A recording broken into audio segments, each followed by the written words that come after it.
Quan ens vares convidar a participar en aquest projecte, vaig convidar els meus estudiants a pensar, a trobar idees com participar en el No More Matildes objectiu, i un dels meus estudiants és ceramista i li va interessar participar, i em sembla molt important que les puntes s'ajuntin amb altres tècniques artístiques. Simple grounds, not too intricate, because I wanted to have the ceramic work as els punts fossin molt senzills, que fossin unes puntes molt transparents i molt simples perquè fos possible veure-les bé i crear la transparència que s'apreciés al conjunt. Quan va parlar amb els seus estudiants, que els hi va demanar fessin un projecte per construir les diferents parts de la capsa i després ensamblar-les amb una peça única de ceràmica. Aquest era el primer punt. Després el segon punt era anar a la web de No More Matildes i buscar els elements que ells podien reproduir amb ceràmica.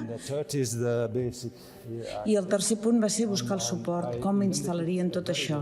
I aquest suport volien que fos d'una manera ben lleugera per emular la lleugeresa i la transparència de les puntes.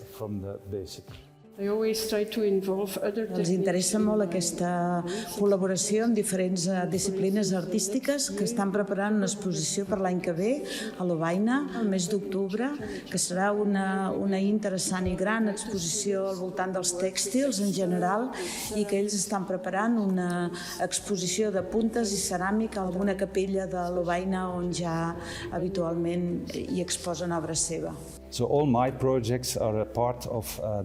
Els seus propers projectes, futurs projectes, estan encaminats a aquesta exposició, aquesta gran exposició que tenen l'any que ve, que és un gran projecte col·lectiu, al mes d'octubre, explicar la història de les puntes a Lovaina, que és molt llarga i fructuosa, i que el Museu del Cinema va trobar moltíssimes idees per explicar això.